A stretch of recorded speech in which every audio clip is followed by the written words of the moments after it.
Brian Greene explains string theory in his earlier book, The Elegant Universe. Next on Book TV, the author explains modern physics and the texture of reality in discussing his new book, The Fabric of the Cosmos. It's an hour and 15 minutes. Thank you very much, and thank you for braving the weather to come out here tonight. If I was going to summarize this new book, The Fabric of the Cosmos, in a single sentence, I would say that it is asking the question, what is reality? That's what we technically call in the field one of those big, juicy questions. The kind of question that you contemplate now and then, and it's the question which really needs to be asked, because over the course of the last few hundred years, what we have found with science, and physics in particular, is that so much of what we take for granted about the physical universe, so much of what we consider to be real, actually isn't. And there's a way in which I don't think we should be particularly surprised by that general conclusion, because after all, when we take in the world, we are using our senses. Eyes, ears, sense of touch, smell, and so on. And these are senses which have evolved over millennia for one particular purpose, for us to be able to survive in the wilderness, in the jungle. And for that particular purpose, our senses do a pretty good job. We've survived, at least so far. But why should senses that evolved for that purpose, survival, be at all good at revealing the true nature of the universe, the true nature of reality? It's a completely separate goal, completely distinct from survival. And in fact, what physics has shown us is that our senses are a very poor guide to the true nature of reality. So we need to go further than our senses. We need to use our thinking. We need to use equipment to do experiments. We need to use mathematics to analyze the world with far greater precision than we can reach with our everyday perceptions. And this book is about the new picture of reality that emerges from that kind of dedicated study.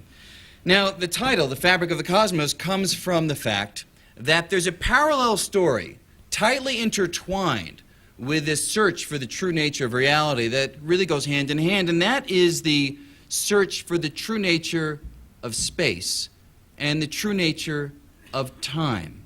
In fact, this book is quite independent of my first book, The Elegant Universe, and frankly, if you haven't read either, I would suggest reading this book first, because the level of this book maintains a certain steady degree of difficulty, whereas The Elegant Universe, after about chapter 6, it kind of begins to rise fairly steeply in difficulty.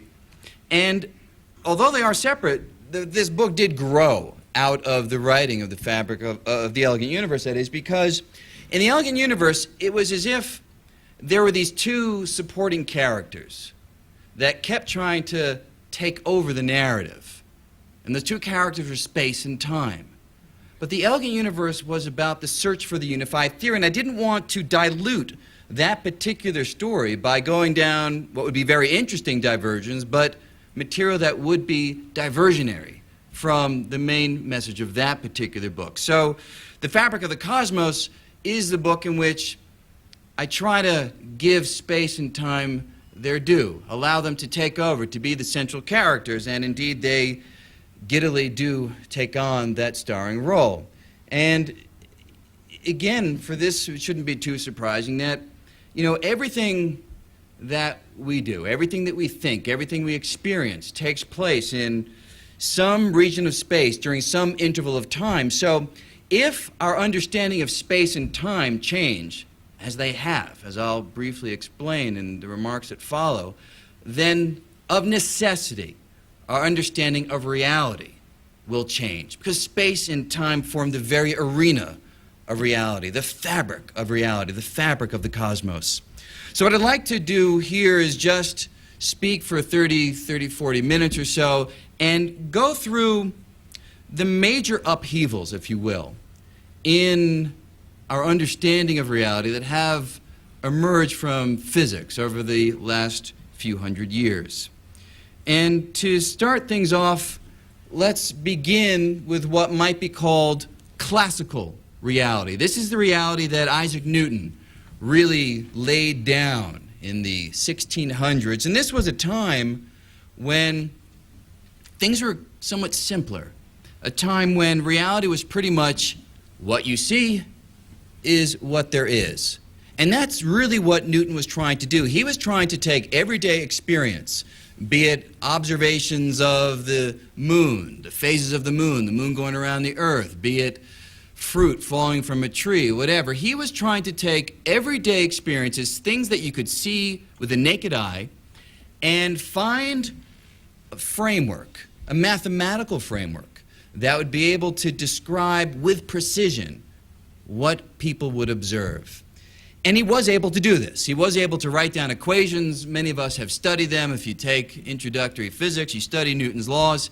And the thing that often isn't stressed, though, is that although these laws do a really good job at describing things that you can see, Newton found that the laws made no sense unless he committed to some definition of space and some definition of time. It's as if the laws needed an anchor, and the anchor for the laws was space and time themselves.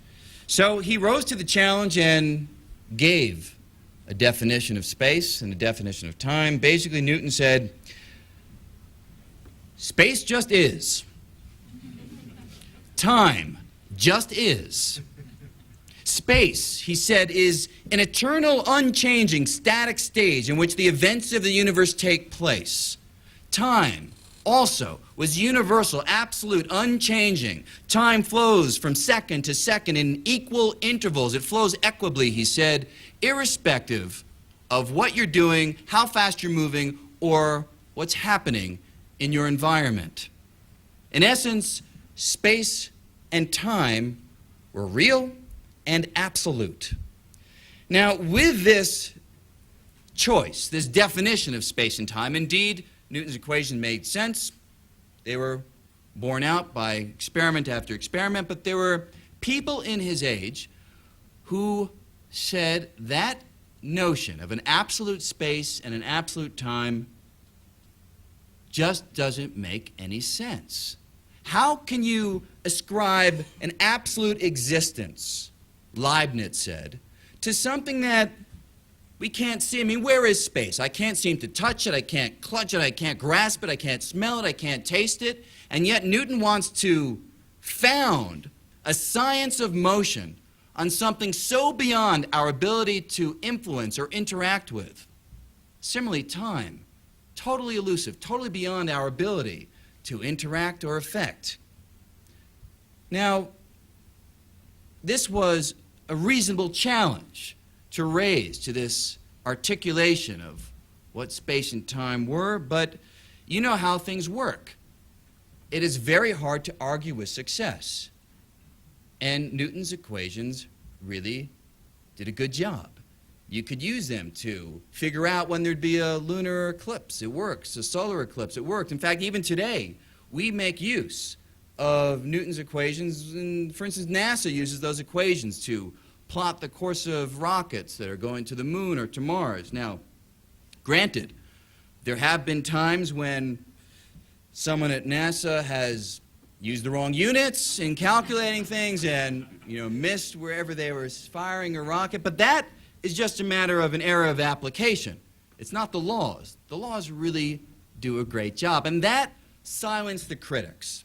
The success of Newton's laws really silenced the critics for over 200 years. But then, in the early part of the 20th century, somebody else came on the scene. Somebody for whom there was no such thing as received wisdom. Somebody for whom there was no such thing as a question that was sacred, beyond asking again. Because when Albert Einstein took up the quest to understand the physical universe, every question was put back on the table. Everything was worthy of being rethought to see if perhaps a new insight could be achieved. And indeed, by the time Einstein finished rethinking the foundations of space and time, he realized that the Newtonian notions were wrong, didn't work. They were flawed, because Einstein found that space is not absolute, time is not absolute, they are relative. They depend on particular things that he delineated with precision. So let me just immediately give you an example. So I think we all have an intuition that time is universal. It applies in a manner that's the same everywhere and every when. It's as if the universe has a cosmic clock that ticks forward second after second after second, the same here, on the moon, on Mars, everywhere throughout the cosmos. We feel this, but it's wrong. For instance, if you had a watch, I see you have a watch, I don't have one, but if you had a really good watch, maybe that is a good watch, I don't know. It's not, but imagine it were, say, I don't know, what's a good watch? A Rolex. Isn't that what they used to say is a good watch? So imagine you had one of those watches on your wrist. Imagine I had an identical one. Okay, so you're with me so far? Good. All right, good. Now, imagine that we synchronize our watches. Now, I think we all have the intuition that once our watches are in sync, and if they're good watches, no engineering issues, no malfunctions, if we then were to go about our business, walk around, maybe go on a trip, California, come back, when we meet again, we expect our watches to still be in sync. We all feel this. I have to say I feel it too, but it's wrong. Einstein showed it's wrong. When we meet again, our motion will ensure that our watches are no longer in sync. Now, at everyday motions, everyday speeds, the difference in the reading on our watches will be so small. They'll differ by like a billionth of a second or so that we won't actually notice it. That's why we don't have this understanding in our bones, in our intuition. But were we to move quickly, Einstein showed that the passage of time is influenced by our motion in a dramatic way. If we move really fast, near the speed of light, which is really fast, 186,000 miles per second, that's fast enough to encircle the Earth 7 times in a single second. But if we were to move near that speed and then rejoin, we would find, indeed, a significant mismatch between the readings on our watches, because we shatter the universality of time through our motion. Time is very much an individual feature in terms of the rate at which it elapses. Similarly for time, I should say for space. So time is relative, so is space. If you had a yardstick and you were to measure the distance between two objects or two events in the universe, our intuition says if you do the measurement and I do the measurement, we'll get the same answer if we do it correctly. But again, if we are moving relative to each other, Einstein shows that we get a different answer, because space and time are both relative in the theory of relativity, the theory of special relativity. Now, many of you no doubt are very familiar with these kind of ideas. They've been around for nearly 100 years. They've been popularized in many books. But there's a feature of special relativity which is often not emphasized as much as it might be. And that is, Einstein actually did not particularly like the name relativity. He didn't like it because in special relativity, Einstein actually introduces something absolute. He introduces something as absolute as Newton's absolute space and Newton's absolute time. It's something different. It's a different entity that he declares absolute, but nevertheless, he introduces it. What is that entity? Not space, not time. Speed of light is one of those things. But as far as the fabric of the cosmos goes, what I actually have in mind is space-time. Space-time. That is, if you consider all of space throughout all of time, all of space throughout all of time, the whole thing, then in special relativity, that is absolute. that is something that is unchanging and fixed, real, out there, according to special relativity. So it's not necessarily according to special relativity that Newton's insight that there might be absolutes in the world was wrong, but he had made a mistake based upon human intuition of thinking about space separate from time. If you stitch them back together into their unified whole of space-time, then according to special relativity, that structure is absolute. Now this was somewhat disturbing to Einstein. He had an intuition that there shouldn't really be things that we declare real but beyond our ability to influence. He didn't really like the absolute quality of space-time that emerged in 1905 with his special relativity. I mean, why? Well, take anything that we usually consider real. So a glass of water, it's real, but here's the thing, I can affect it, I can move it. The napkin, I can crumple it up, I can shake the podium, I can stamp on the floor and make the floor vibrate. Things that we consider to be real are generally things that, at least in principle, can be influenced. Space-time in special relativity wasn't like that. And this set Einstein on a journey, turned into a 10-year-long journey to really rethink space-time itself. And by 1915, he completed what might be called the relativity revolution. He completed the picture of relativistic reality through his general relativity. General relativity. And in general relativity, Einstein discovered that space-time itself is mutable. It's changeable. It is not something that is fixed, eternal and static, the way it was in special relativity. Because Einstein found that space-time can curve. It can warp. And in fact, he found that that is what gravity is. He found that, for instance, the reason why the Earth goes around the sun in his general relativity is because the sun itself can warp the fabric of space-time around it. Think of an analogy. Think of space-time as a big trampoline that you put a big boulder in the middle. The boulder, of course, warps the trampoline. Einstein said the sun, similarly, warps the space-time fabric around it, and then the Earth rolls in this distorted, curved environment and goes in a curved trajectory because it's rolling through the curved environment caused by the presence of the sun.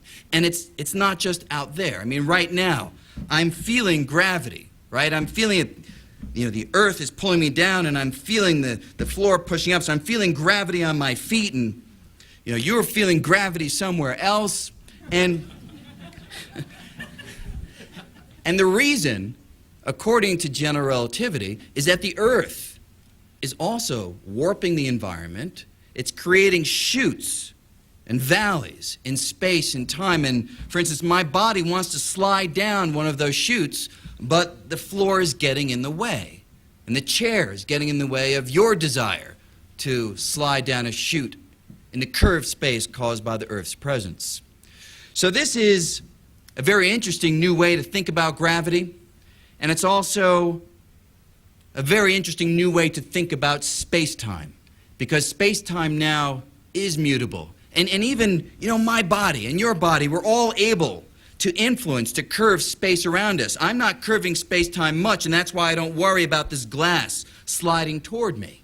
But I am able to curve space-time, as are all of you. So space-time is not absolute.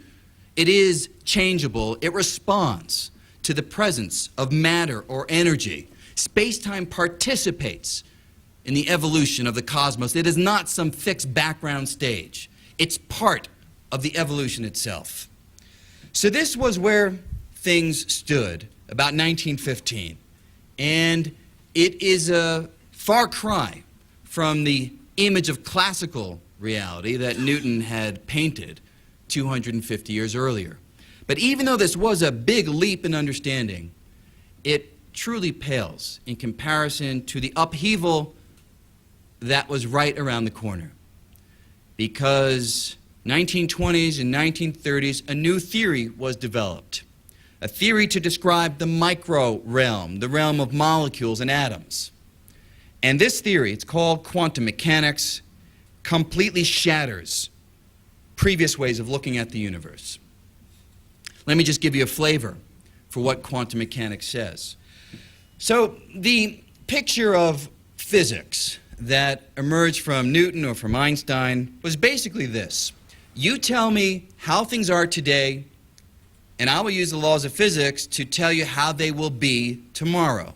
That was the picture of what physics does. Quantum theory comes along and says, well, that picture is approximately true. It works pretty well when things are big, but that picture fails miserably if you try to apply it to smaller and smaller things. Instead, the new reality, the new picture that emerges from quantum mechanics says, if you can tell me, as best you can, how things are today, quantum mechanics will predict the probability that things will be one way or another or a third way tomorrow. An unavoidable element of chance comes into our picture of the world when quantum mechanics is discovered. Probabilities, a 12% chance of this, 13% chance of that, 2% chance of this. That is the new framework that quantum mechanics gives us. Now, even though Einstein should properly be credited with writing the first paper, actually in 1905 as well. It was a fantastic year for Einstein, 1905. Discovered special relativity, wrote this key paper, which 15 years later resulted in the discovery of the full quantum theory. Even though he's responsible for this first paper, Einstein never really liked quantum mechanics. He didn't like this probabilistic quality. He didn't like the idea that physicists were reduced to calculating odds. He didn't think that physicists were bookies. That wasn't the image of reality that Einstein grew up on and that he really felt deeply. So he hoped that he might be able, through studying quantum theory, to reveal that it was perhaps incomplete, or that it wasn't the final word, or that it was a stepping stone on the path to a deeper description of the world, that once found, this deeper description might do away with this probabilistic quality that quantum theory introduced. So he leveled a number of challenges at the developers of quantum mechanics. One by one, these challenges were shot down. But in 1935, with two colleagues, Podolsky and Rosen, he came up with a dramatic insight that we are still reeling from today. It's often called the Einstein-Podolsky-Rosen paradox. Just out of curiosity, how many people are familiar with the Einstein-Podolsky-Rosen paradox? That's pretty good. It's like 15–20%. You are actually, I think, the most educated audience that I've ever spoken to. That's amazing. So for the rest of you, those of you who know about it, you can zone out for a moment if you like. The Einstein-Podolsky-Rosen paradox, first of all, it's not a paradox. It is strange, but it fully fits within quantum mechanics. It's hard for us to believe it, but quantum mechanics doesn't really care how hard it is for us to believe its predictions. Now, what is it? Well, let me explain it in a couple of steps. I'll begin by thinking about a particle, an electron, among the elementary constituents of matter. And we've known for many decades that electrons can kind of spin like a top. They can spin around in a clockwise direction, that we call spinning up, or they can spin in a counterclockwise direction that we call spinning down. They can spin up or they can spin down. Now, because of the probabilistic quality of quantum theory, an electron can actually be in kind of a fuzzy mixture of spinning both up and down at the same time. It can be in a kind of quantum haze of both up and down simultaneously. And only when we perform a measurement to figure out how it's spinning does it actually snap out of the quantum haze and spin up, or snap out of the quantum haze and spin down. Now, for instance, if it had a 50% chance of being up and 50% chance of spinning down, if you did 100 measurements, roughly 50% of the time it would snap up this way and 50% it would snap down this way. On any given run, you wouldn't be able to figure out which would happen, but on average, it would conform to the probability profile that you started with. Now look, this is strange. We are unused to a reality that's ambiguous until measured, until observed. But this is how the world works according to quantum mechanics, so accept it, because I want to go further. So, now imagine that I have two electrons. Einstein and his colleagues were able to show the following. They showed that according to quantum mechanical theory, you could set up these two electrons so that each one was spinning both up and down, such that if you take the particles and move them apart, take this one and put it in a box, say, in New York. Take the other one, put it in a box in California. Now, let's say you go over to the box in New York, you open the lid, you measure how the electron is spinning, say it snaps out of the haze and it's spinning up.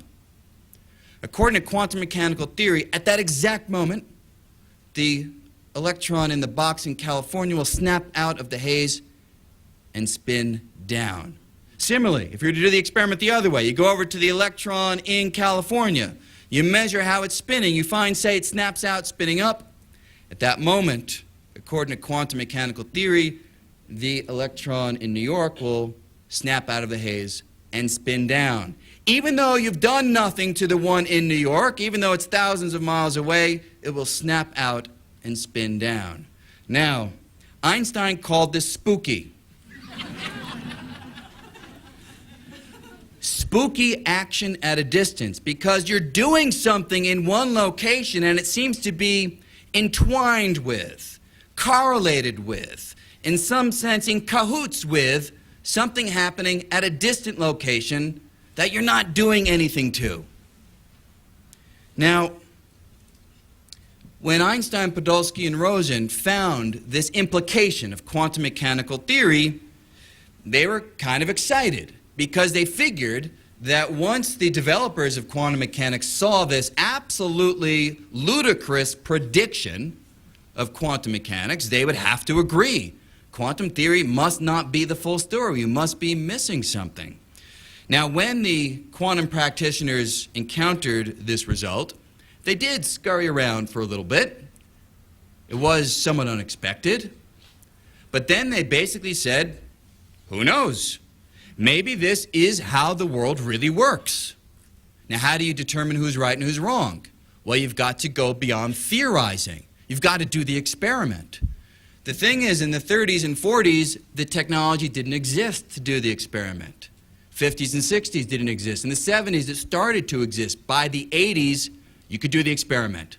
The experiment was done. Not between New York and California, but two particles, 11 kilometers apart, which is huge on the scale of particles.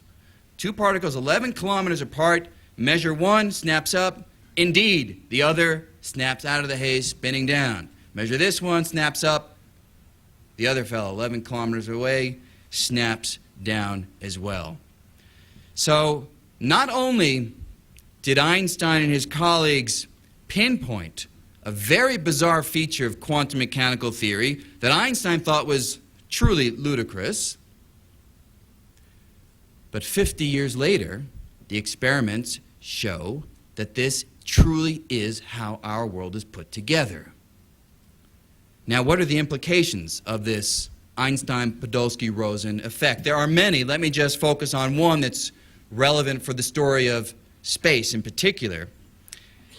If I were to ask anybody here, what is the definition of space? I think you'd probably be somewhat hard-pressed to answer. I'd be hard-pressed to answer. It's hard to give a definition to something so abstract. But I think we'd all agree that space certainly is that entity, whatever it is, it's that entity which ensures that two objects that are separated by space are independent, are autonomous. If an object is over here and another one's over there, we consider them to have the ability to act completely separately from one another. But here we have an example of a particle in one location and a particle in another location that are unable to act independently. If this guy spins up, this one spins down. If that one spins up, this one spins down. It's as if quantum mechanics is able to thread space. It's able to entangle things through space. That's the technical term we use, quantum entanglement. Quantum theory is able to entangle objects through space, so even though they appear to be separate, they actually act in a precise sense as if they are one. A very different way of thinking about space, because things can be separate in space but not be separate in terms of their behavior, in terms of their physical attributes. Completely unexpected based on anything that we experience in the world around us. Now, you don't want to take this too far. I'm not saying that this gives rise to what people sometimes claim, ESP, all this kind of bizarre applications that people may long to use modern physics for, but I don't think you need to go to such crazy extents to appreciate the truly stunning nature of this kind of quantum mechanical effect. Now that's an unexpected feature of space. Let me turn now to some further unexpected features of time, which go from that quantum mechanical revolution, that quantum mechanical picture of reality, to what I like to call the cosmological revolution, or the cosmological picture of reality. And let me just start this in a slightly different way. So we began by discussing and going into a little bit of detail on features of the world that you wouldn't expect to be there based upon everyday perception, a strange underlying reality. But physics needs to go both ways. If it shows that the world is strange at rock bottom, has features that are unanticipated, it should also bridge the gap and show how a strange underlying reality gives rise to the familiar things that we do experience in everyday life. Now, how does physics do on that scale when it comes to time? Well, again, if I was to ask for a definition of time, it's difficult to give one. People have tried. John Wheeler, famous physicist, said that time is nature's way of preventing everything from happening all at once. To my mind, it beats time as one damn thing after another, but, both give some insight into what we mean by time. But more seriously, if I was to ask you, not for a definition of time, but for what are the essential attributes of experiential time, time as we experience it, I think we'd agree that we all seem to feel that time flows. Time seems to flow from second to second to second, relentlessly. We also, I think, would all agree that time seems to have a direction, or what we call in physics, time seems to have an arrow. What I mean by that is there are sequences of events that always seem to happen in one order and never the reverse. You take an egg, it can splatter on the floor, but it never unsplatters. A glass can shatter, but it never unshatters. A wardrobe can malfunction, but it never unmalfunctions. These are the kinds of things which we experience 1,000 times a day. We only ever experience them in one direction. That's what we mean by time having an arrow. Now, how does physics do in trying to give a handle on why time seems to have these features? Well, let's begin with the flow of time. Here is the thing. When we look at the equations of physics, whether they are the equations of Newton or Einstein or quantum theory, or even the equations of string theory, the subject that I work on, nowhere in those equations is there any evidence of a time that flows. And in fact, if we take relativity seriously to heart, there's evidence from that theory that the idea that time flows is an illusion that we impose on the external world, but it's not a true feature true fundamental feature of the universe. Now, how do I come to that conclusion? Well, let me just give you a flavor for it. We discussed a little bit ago that if you and I were to move relative to each other, our watches will fall out of synchronization. Now, if our watches fall out of synchronization, it means that the familiar organization that we all use, past is gone, present is real, future has yet to occur, and time flows from past to present to future. If our watches don't agree, then we cannot agree on what's past, present, and future. In fact, it's not hard to show that if we are moving in the right way and we're sufficiently far apart, things that you say are in the past, I may think are in the present. Things that you say are in the future, I may say are in the past. The whole organization into past, present, and future is totally subjective. We impose it on the world. In fact, Einstein said, the organization into past, present, and future is an illusion, however persistent. And it is persistent because we have a mindset, we long to organize events in this manner, past, present, and future. It's useful, but it's not fundamental. So the whole idea of a time that flows from past, present, to future itself is not something that we can consider to be an integral, real part of the universe. It's something that really resides inside the human mind. What about the directionality of time, the arrow of time? Is that real? I think that is real. But now we are faced with a similar puzzle, because when we again examine the laws of physics, there is nothing in the equations that distinguishes one direction in time from the reverse direction in time. The laws of physics treat going this way and forward in time and going that way past in time on equal footing, completely symmetrically, which is totally at odds with experience, because what aspect of life defines experience more than the asymmetry between past and future? How do we resolve this puzzle? Well, there is a resolution, and it requires a chain of reasoning that I won't go through in detail. I go through it in the text fairly gently, but step by step. Let me just give you the punchline so you get the feel of where this story leads us. Strangely enough, the story leads us to the Big Bang itself. You see, there is a tendency of physical systems to go from order to disorder. When an egg is nice and pristine on the kitchen counter, it's very ordered. When it splatters on the floor, it's very disordered. That's the typical kind of evolution. We're all familiar with this. You know, you go home at night, it is very rare that your home has spontaneously become neat and clean and ordered in your absence. More often than not, you go home and it's more disordered, more dirty. That's what we are familiar with, because that's what physical systems tend to do. It's called the second law of thermodynamics. Entropy is the technical term we use to describe disorder. Entropy tends to rise. Now, you might think that's the end of the story. The egg splatters because it goes toward disorder. But no, this leaves out a critical part of the story, because things cannot get more disordered if they don't begin in a highly ordered state to start. If things started highly disordered, they would stay disordered. So for the egg to splatter, you have to have a fully formed, organized egg, ordered egg to begin with. Now, how did the egg get there? Well, you know, it came from the chicken. Chicken. Where did it come from? The egg. So it's the chicken and egg story, but this chicken and egg story leads somewhere deep.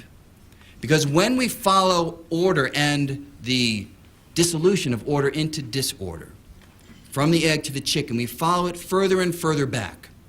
We follow it to the first life forms. We follow it to the sun's heat and light allowing life to form. We follow it to the gas that came out of supernova explosions that coalesced into the sun. We follow it further back to the gas that emerged from the primordial creation event, the Big Bang itself.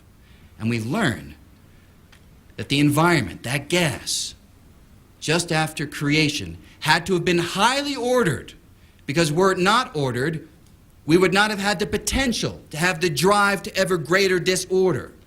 So a highly ordered beginning to the universe is what has given rise to the past 14 billion years of relentless, steady drive to ever more disorder. So when that egg splatters on your kitchen floor, and it doesn't unsplatter, it might be irritating, but it's telling you something very deep about the beginning of the universe. It's telling you that the beginning of the universe had to be highly ordered. A rather startling connection between everyday events and what perhaps is as far away from everyday events as you could imagine, the Big Bang itself. So let me just finish up with a couple other thoughts, going from cosmological reality to what might be called unified reality. That's what we are engaged in today, the search for what Einstein called the unified theory. The unified theory would be a single theory that might be able to explain all physical phenomena in the universe, most optimistically. A theory that would embrace all previous theories under one master principle, one central equation that would govern phenomenon in the world around us. Now, Einstein dreamed of finding this unified theory. In fact, in 1955, in a Princeton, New Jersey hospital, which was a hospital in which Einstein died, he was lying there in the last few moments of his life, and he asked for a pad of paper on which he had been scribbling equations in the desperate hope that in those final moments he would complete his life's work and find this unified theory. Now, he didn't. He didn't find the unified theory. But in our age, we think we may have it. I underscore may. We don't know that we have it.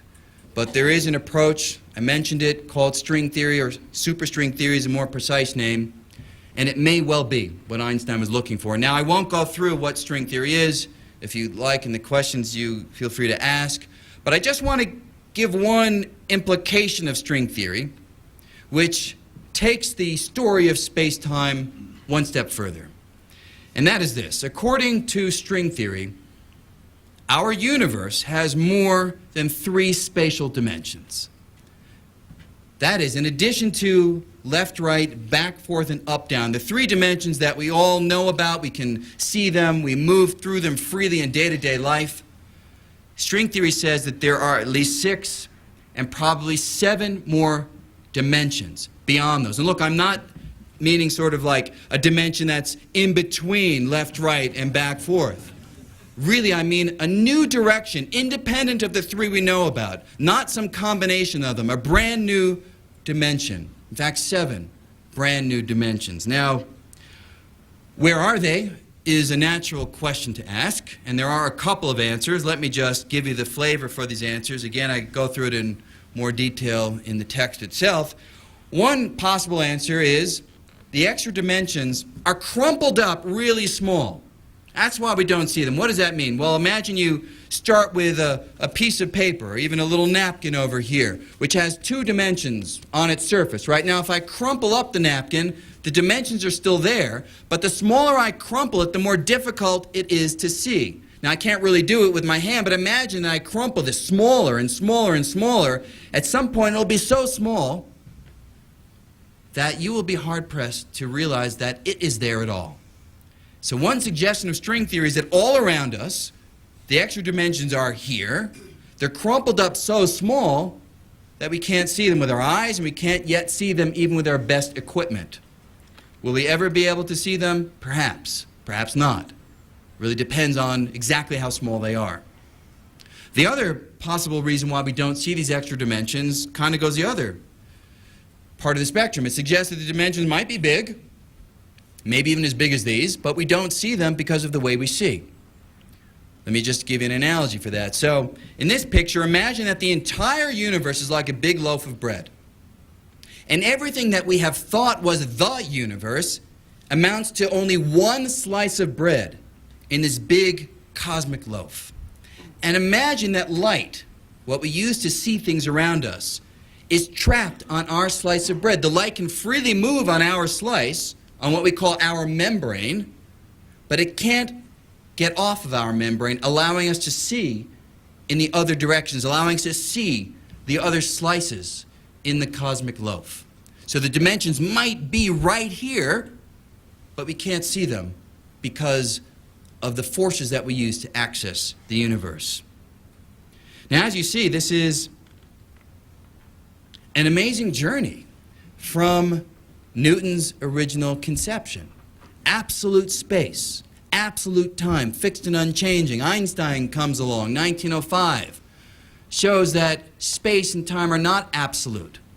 They depend upon how we are moving, and they're unified into space-time. And then in 1915, he shows that space-time itself responds to matter and energy, warping and curving in the service of the gravitational force, only to have quantum mechanics come along and shows that the very concept of space itself, as that which separates objects, is challenged by the quantum entanglement, the quantum connections between distant particles.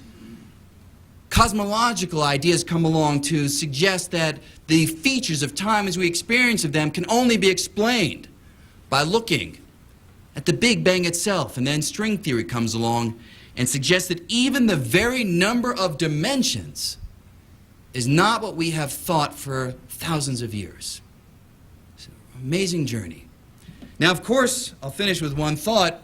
String theory is just that, a theory.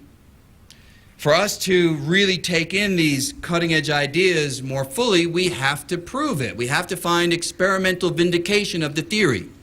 Now, one approach is to build atom smashers, accelerators. This is being done. There's a big accelerator being built in Geneva, Switzerland, at CERN, called the Large Hadron Collider. It should be ready by 2007 or 2008.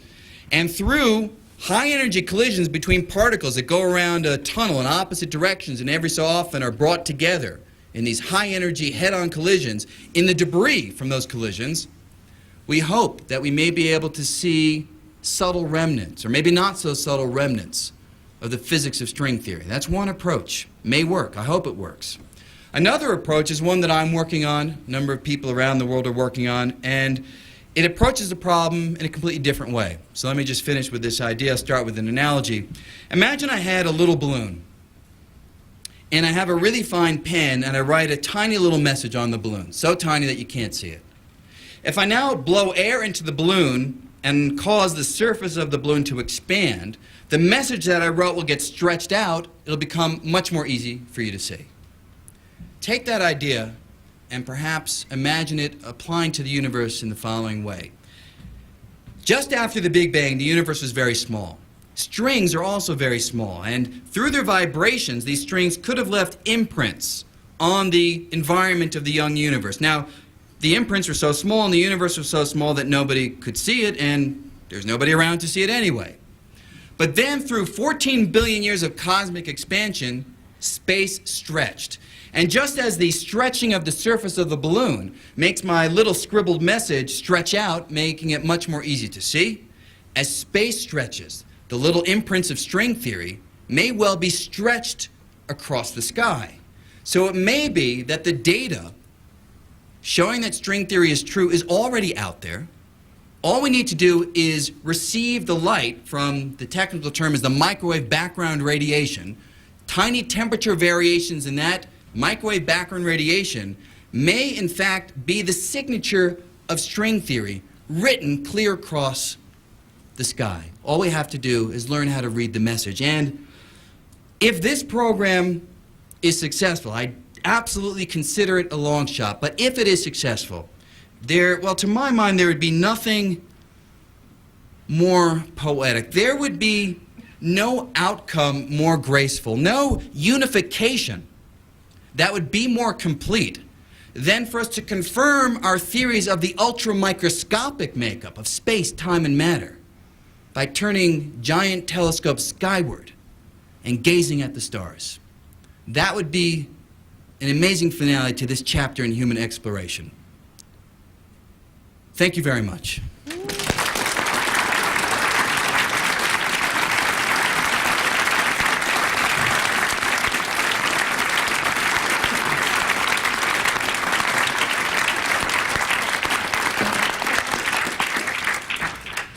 So I think there are time for some questions, and again, ideally one would wait for the mic to come by so you can be heard. Given what you have said about time, do you think that as we perceive it existentially, it would be better described by philosophers and theologians than physicists?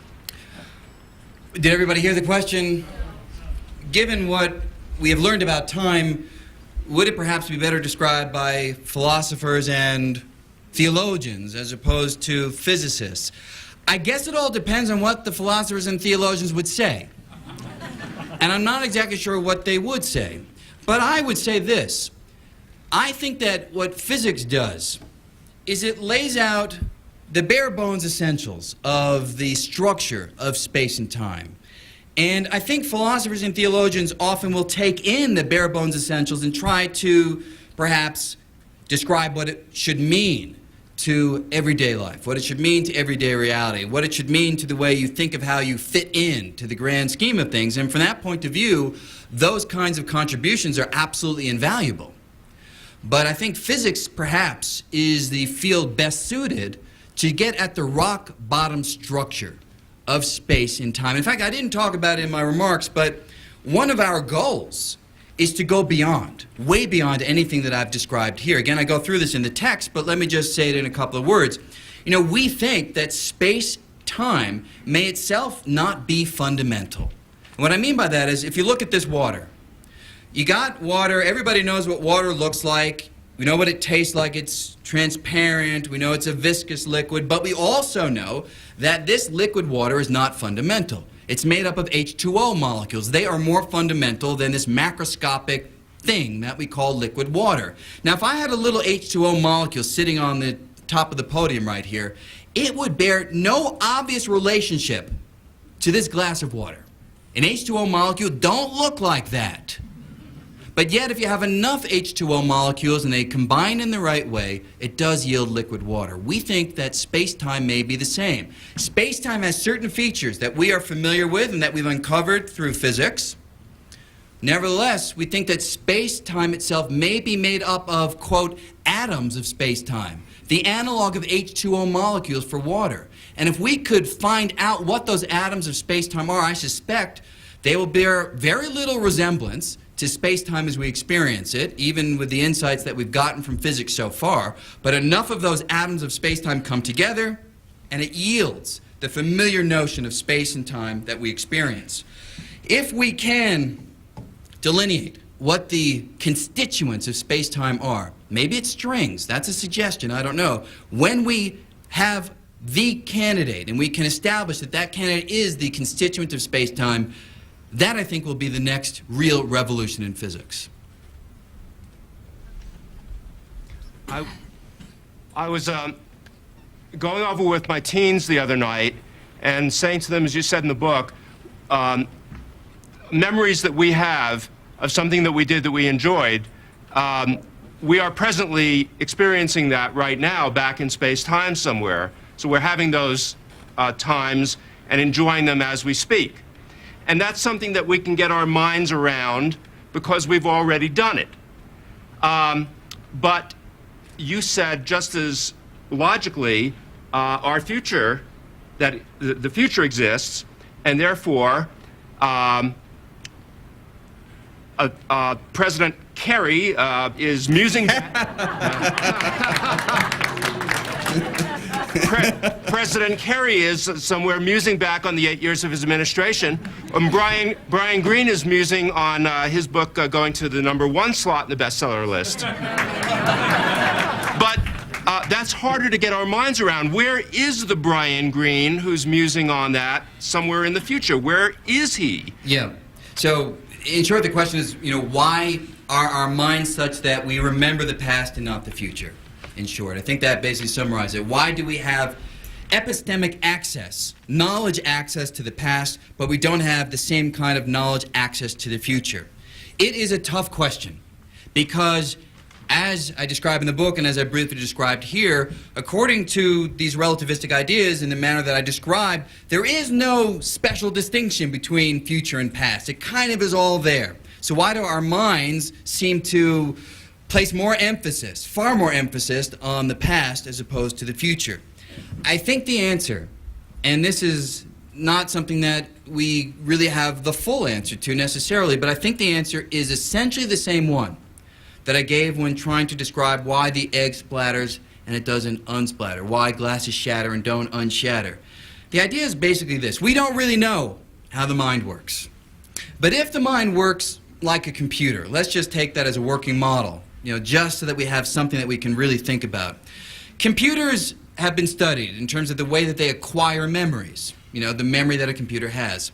And that is a process which can be shown to be entropically increasing. That is, we have a certain amount of order before the computer has the memory that we give it, and then the amount of disorder increases. The computer's order might increase, but if you take the whole environment into account, the heat that the computer gives off and so on, the total amount of disorder indeed does increase.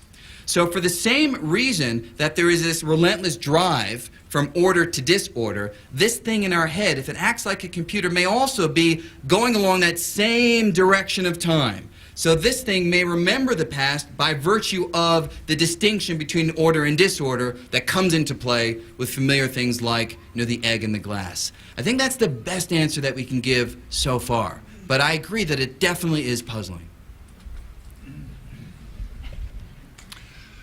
You talk about gravity warping space, or mass warping space creating gravity. We do all of our experiments. The new CERN collider will be done inside of a gravity well.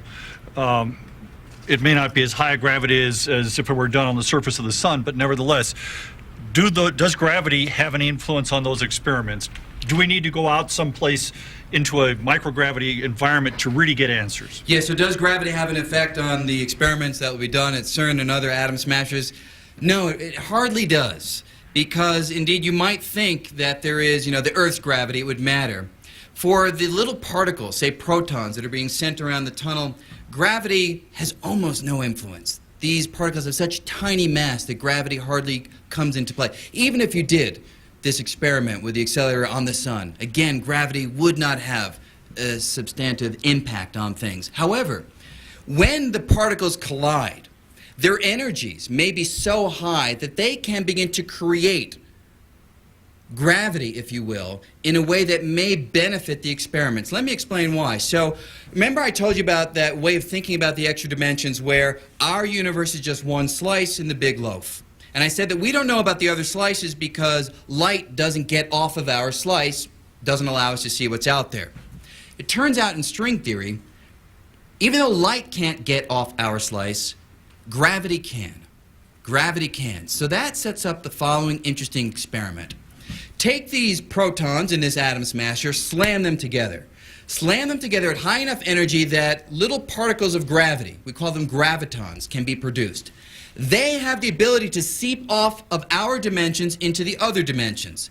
If they do, they will carry away energy, which means that if you calculate the amount of energy just before the collision, and you calculate the amount of energy just after the collision, there will be a little less after than before because some of it has seeped away into the other directions. So people are going to look for these missing energy signatures. And if experiments are done where there is energy that appears to be lost in just the right manner, in a manner that we can pretty much predict what should happen if these extra dimensions are out there, these experiments may give us evidence, indirect evidence, but evidence nevertheless that the extra dimensions are really out there.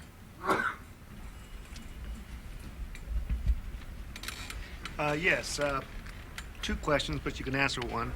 One is, what does strings do to Heisenberg principle?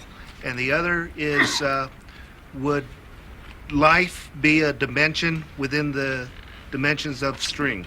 So the first question is, what do strings do to the Heisenberg uncertainty principle, which is one of the core ideas in quantum mechanics?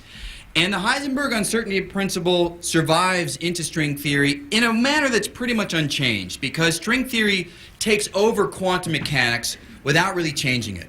String theory does modify Einstein's general relativity. That's why for the first time it's able to put general relativity and quantum mechanics together into one theory. One of them had to change because previous attempts to just brute force put them together didn't work. But it's general relativity that changes, not really quantum mechanics. Having said that, let me just throw out one other interesting point. String theory does suggest that there might be a smallest length in the world, the smallest length being the length of a string itself.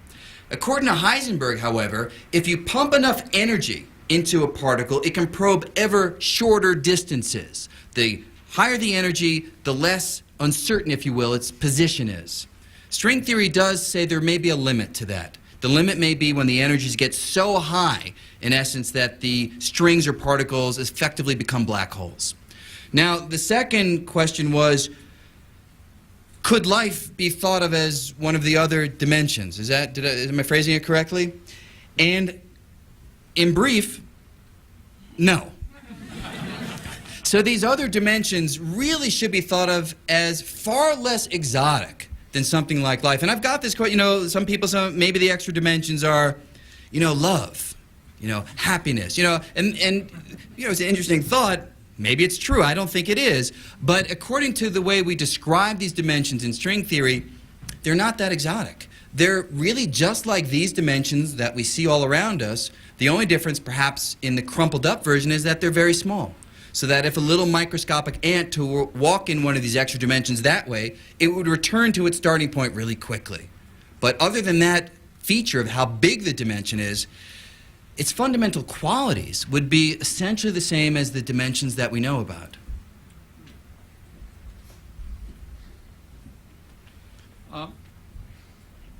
I have a problem I'm hung up on, and perhaps you can help. I'd be more than happy to. Okay. I'll try. If I hear you correctly, and others as well, take the EPR paradigm. By choosing to observe, I take reality out of ambiguity. I define it as it is observed, actually in two places at once, possibly, in theory. How does my choosing to make the observation accomplish that? I cannot get my mind around that. Good. We can't fully get our mind around it either. Oh, good. Thank you. So in fact, in one of the chapters of the book, actually chapter 7, I go through the thinking on that very question in some detail. Let me just lay out some of the thoughts. So the problem that you raise in the field is called the quantum measurement problem. And the problem, as you stated, is, if something is in this ambiguous mixture of being, say, both up and down, for argument's sake, how is it that by measuring it, we somehow force it to ante up the possibilities, choose one, snap out of the haze, and take on some definite characteristic? Now, there was a time when some people still do, were trying to say that human consciousness somehow plays the role. Somehow human consciousness interacting with the system coaxes it out of the quantum ambiguity into a definite reality.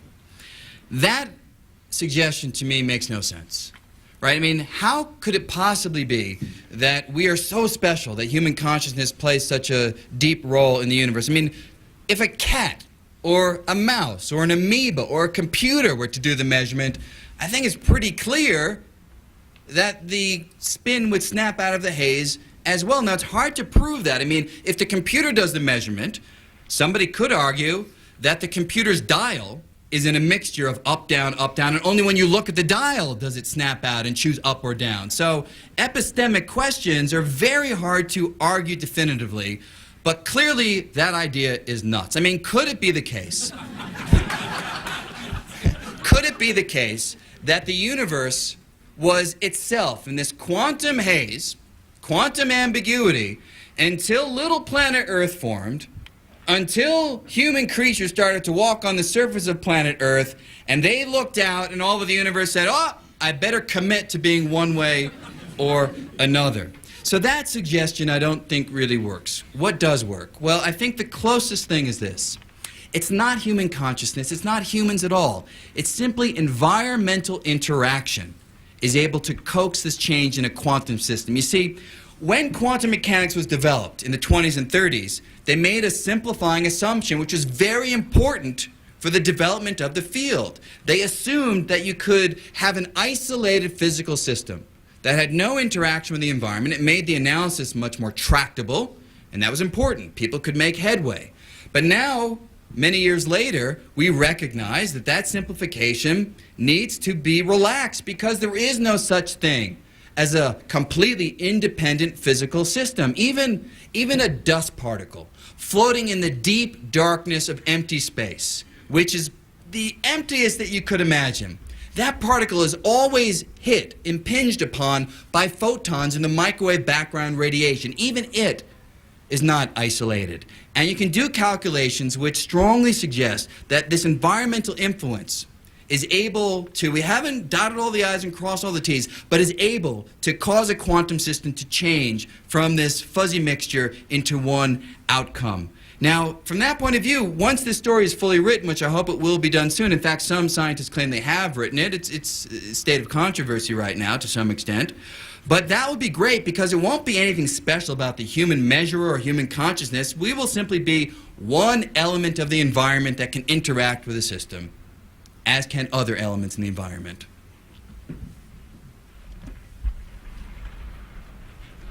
At the beginning of your talk, you described how our senses evolved so that we might survive.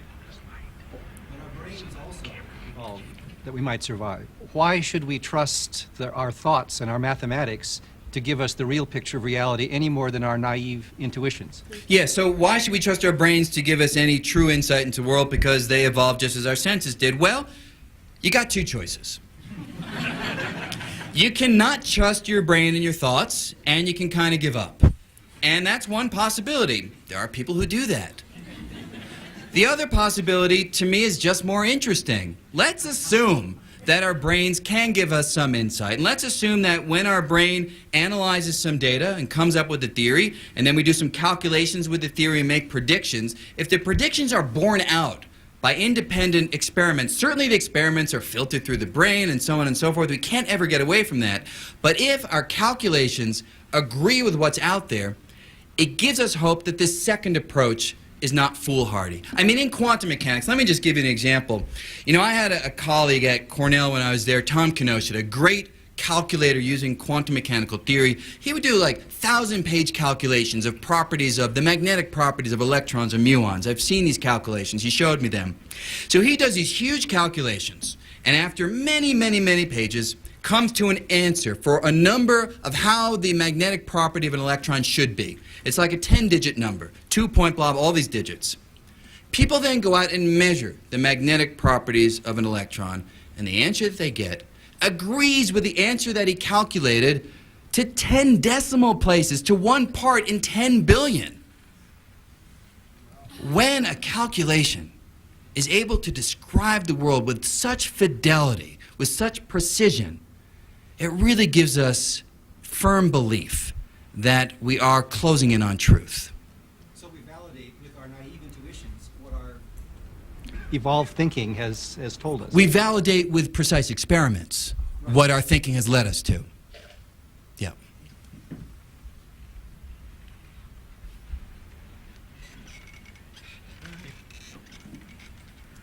Two questions. First, how does gravity become a force? I mean, you're reading your physics popularization, and gravity is this curvature in space-time. And when an object goes by a sun or something and its course is deflected, it's not responding to any force. It's just following the geodesic. Yes, exactly. Then you turn the page, and the nice physicist like you says, now, to unify gravity with the other forces. Yes. Second question is political. What do you think of the loss of Hubble?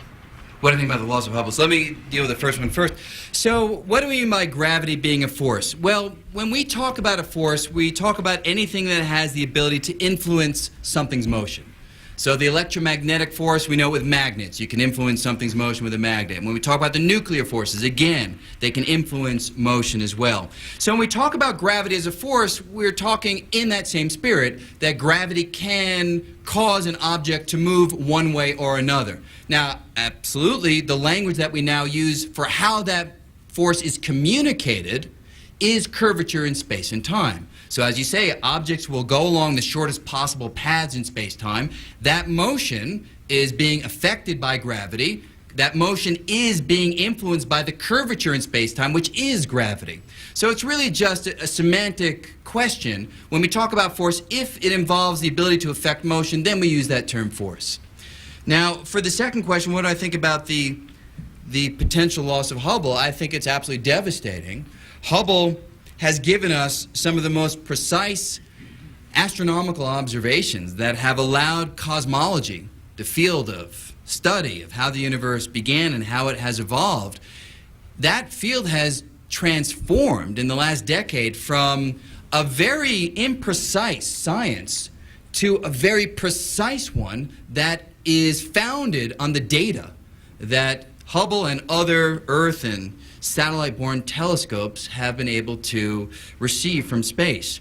So it is a travesty to lose this fantastic device that really has the capacity, already it has revolutionized our thinking in cosmology, and there are many other revolutions that could be associated with the data that it will observe, and it is very sad if we lose it.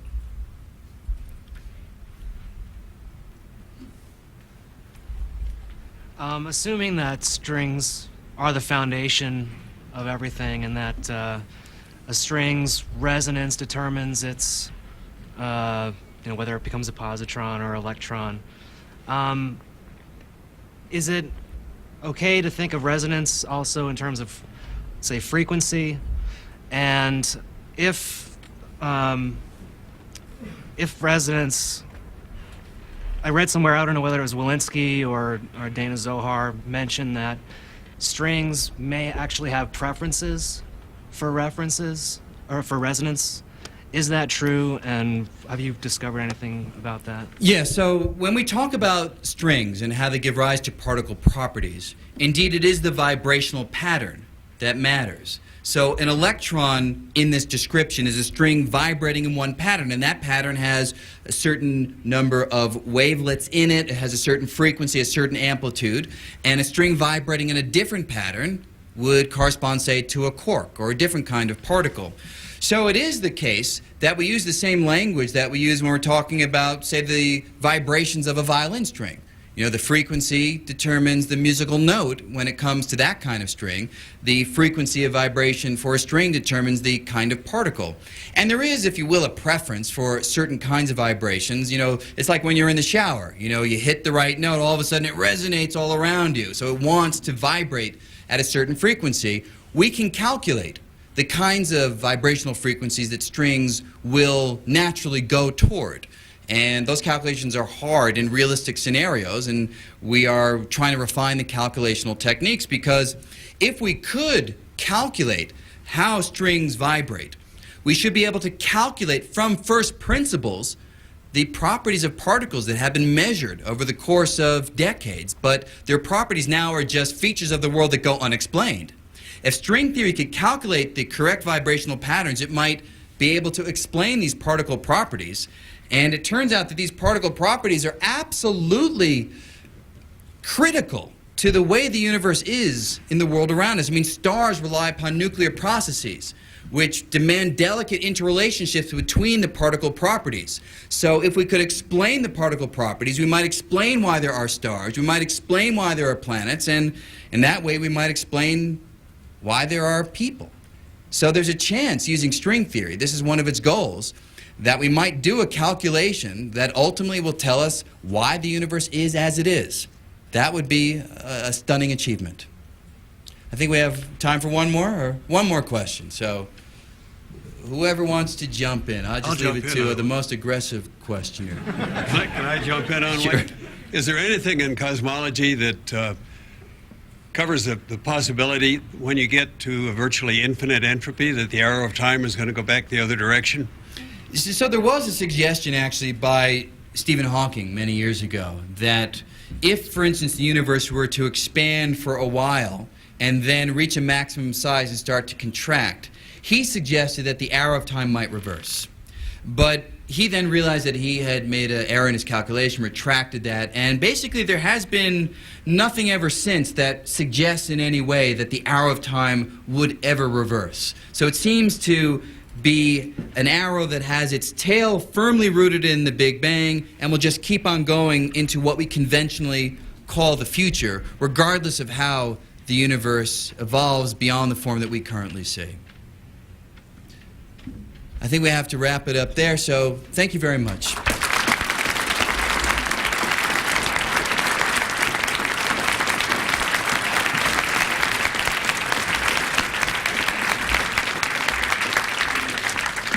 Thank you again for coming. If you would like a book signed, because certainly not all of your questions have been answered tonight, I would like you to just do it by rows, please. The Fabric of the Cosmos is published by Knopf, a division of Random House. Visit randomhouse.com/Knopf for more information.